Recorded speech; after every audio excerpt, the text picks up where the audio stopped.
بسم الله الرحمن الرحیم. السلام علیکم ورحمۃ الله وبرکاتہ.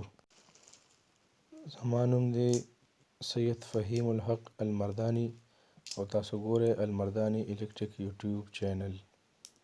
ملګرو زموږ د نننۍ ویډیو ده د سولر ټریکر په باره کې.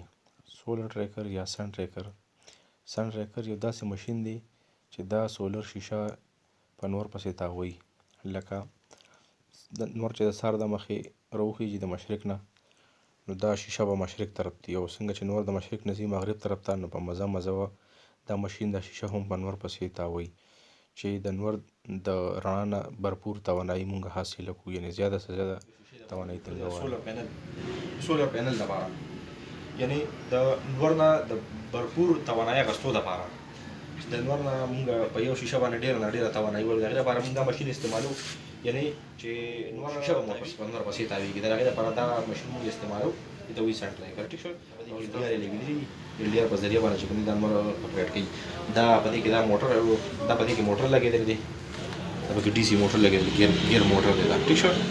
او دا شان دا په دې کې د دې اپریټنګ سرکټ دی، دا پکې لیمټ سوچ لګېدلي دي دوه چې یو حده پورې ورسي چې بیا مزید نور نه تاویږي، دغه شان دې تر ورسي دا بند شي دې ځای کې. ټیک ده. دا اوس تاسو ته زه اپریټ کوم. نو دا 12 ولټ دې له ما سپلای ورکړه، د 12 ولټه. ټیک ده. دې لپاره مونږ چې کوم دی نو دا وسیلې دا نور ته د دې برابر شو.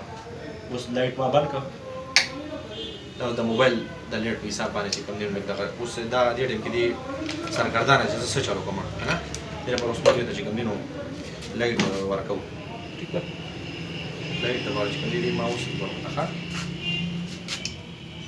ګینې رڼا پسې نور پسې دی تاویږي.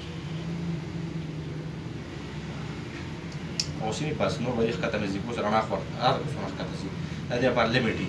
ټیک ده. دا اوس یې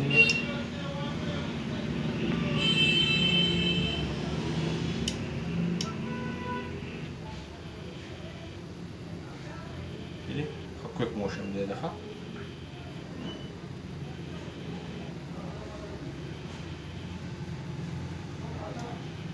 لږ ورته ښکته شي دی دغه ته چې دا لیټونه پکې ښکاري. بالکل دا ما لګولی دي، ته ما دغه شی ولګوو.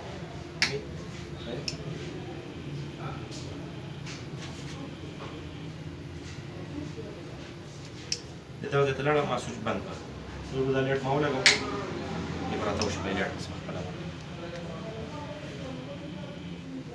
په دې ځای دې ودرېږه.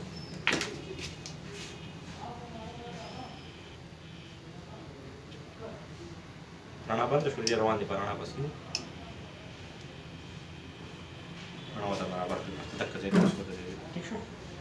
دی ته وایي سن ټریکر. محمد باز کے اس پاکا قرآن کرے روشن دہارنگا جہانے.